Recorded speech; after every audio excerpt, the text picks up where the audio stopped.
माता सती और देवी पार्वती के जन्म की संपूर्ण कथा। दक्ष प्रजापति की सभी पुत्रियां गुणवती थीं। फिर भी दक्ष के मन में संतोष नहीं था। वे चाहते थे उनके घर में एक ऐसी पुत्री का जन्म हो जो सर्वशक्ति संपन्न हो एवं सर्वविजयिनी हो। दक्ष एक ऐसी ही पुत्री के लिए तप करने लगे। तप करते करते अधिक दिन बीत गए तो भगवती आद्या ने प्रकट होकर कहा, मैं तुम्हारे तप से प्रसन्न हूँ। तुम किस कारण तप कर रहे हो? दक्ष ने तप करने का कारण बताया तो माँ बोली, मैं स्वयं पुत्री रूप में तुम्हारे यहाँ जन्म धारण करूंगी। मेरा नाम होगा सती। मैं सती के रूप में जन्म लेकर अपनी लीलाओं का विस्तार करूंगी। फलतः भगवती आद्या ने सती रूप में दक्ष के यहाँ जन्म लिया। सती दक्ष की सभी पुत्रियों में सबसे अलौकिक थी। सती ने बाल्यावस्था में ही कई ऐसे अलौकिक आश्चर्यचकित करने वाले कार्य कर दिखाए थे, जिन्हें देखकर स्वयं दक्ष को भी विस्मय होता था। जब सती विवाह योग्य हो गई, तो दक्ष को उनके लिए वर की चिंता होने लगी। उन्होंने ब्रह्मा जी से इस विषय में परामर्श किया। ब्रह्मा जी ने कहा, सती आद्या की अवतार हैं। आद्या आदि शक्ति और शिव आदि पुरुष हैं। अतः सती के विवाह के लिए शिव ही योग्य और उचित वर हैं। दक्ष ने ब्रह्मा जी की बात मानकर सती का विवाह भगवान शिव के साथ कर दिया। सती कैलाश में जाकर भगवान शिव के साथ रहने लगी। भगवान शिव के दक्ष के दामाद थे, किंतु किसी वजह से दक्ष के हृदय में भगवान शिव के प्रति बैर और विरोध भाव पैदा हो गया। बार देवलोक में ब्रह्मा ने धर्म के निरूपण के लिए एक सभा का आयोजन किया था। सभी बड़े बड़े देवता सभा में एकत्र हुए। भगवान शिव भी इस सभा में बैठे थे। सभा मंडल में दक्ष का आगमन हुआ। दक्ष के आगमन पर सभी देवता उठकर खड़े हो गए, पर भगवान शिव खड़े नहीं हुए। उन्होंने दक्ष को प्रणाम भी नहीं किया। फलतः दक्ष ने अपमान का अनुभव किया। केवल यही नहीं, उनके हृदय में भगवान शिव के प्रति ईर्ष्या की आग जल उठी। वे उनसे बदला लेने के लिए समय और अवसर की प्रतीक्षा करने लगे। एक बार सती और शिव कैलाश पर्वत पर बैठे हुए परस्पर वार्तालाप कर रहे थे।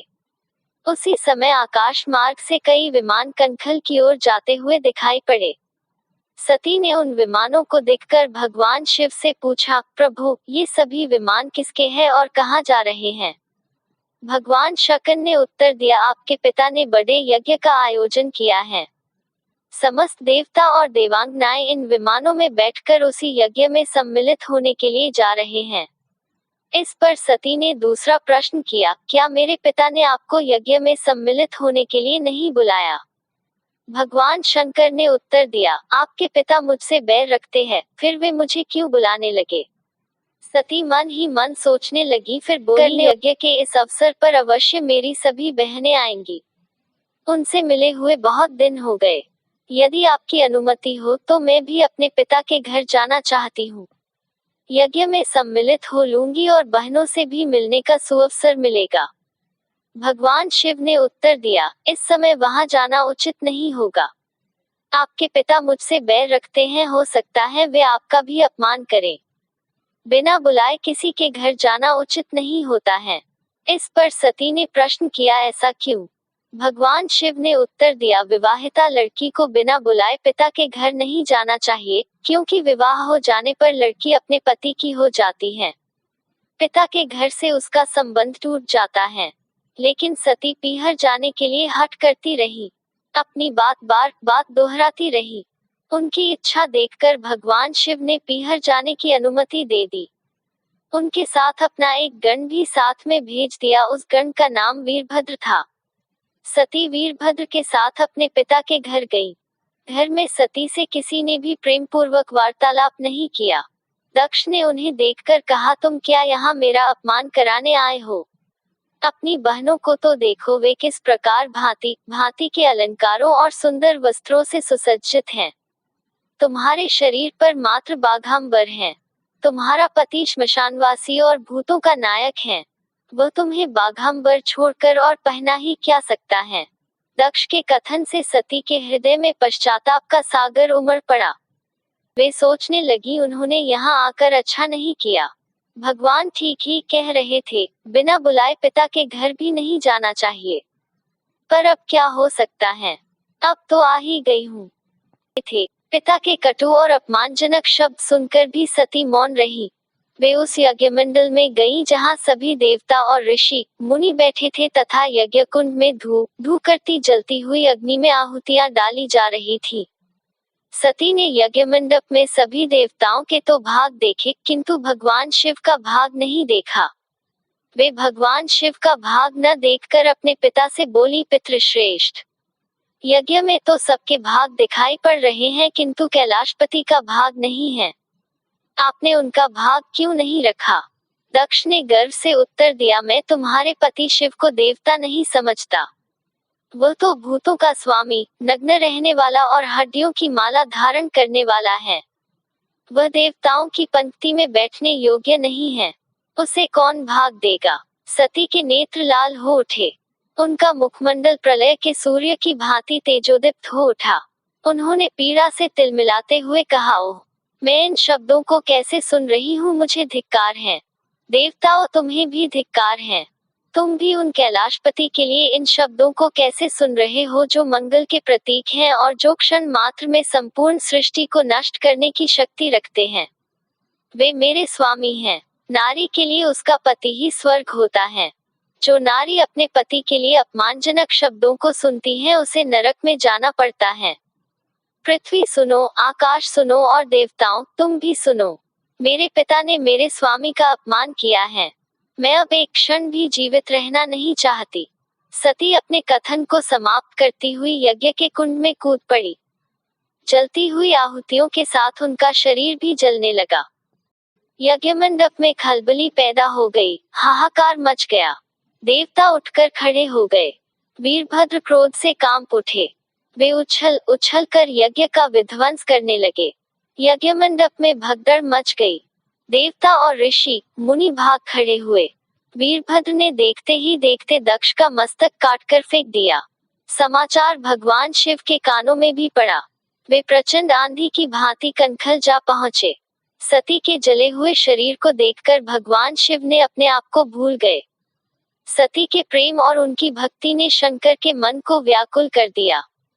उन शंकर के मन को व्याकुल कर दिया जिन्होंने काम पर भी विजय प्राप्त की थी और जो सारी सृष्टि को नष्ट करने की क्षमता रखते थे।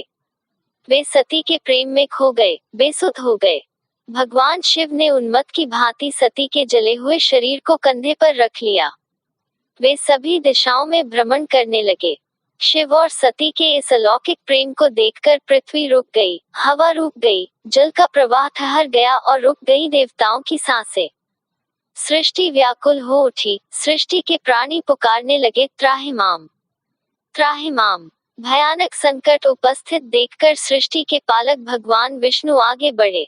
वे भगवान शिव की बेसुधी में अपने चक्र से सती के एक एक अंग को काट काट कर गिराने लगे। धरती पर 51 स्थानों में सती के अंग कट कट कर गिरे। जब सती के सारे अंग कट कर गिर गए तो भगवान शिव पुनः अपने आप में आए। जब वे अपने आप में आए तो पुनः सृष्टि के सारे कार्य चलने लगे।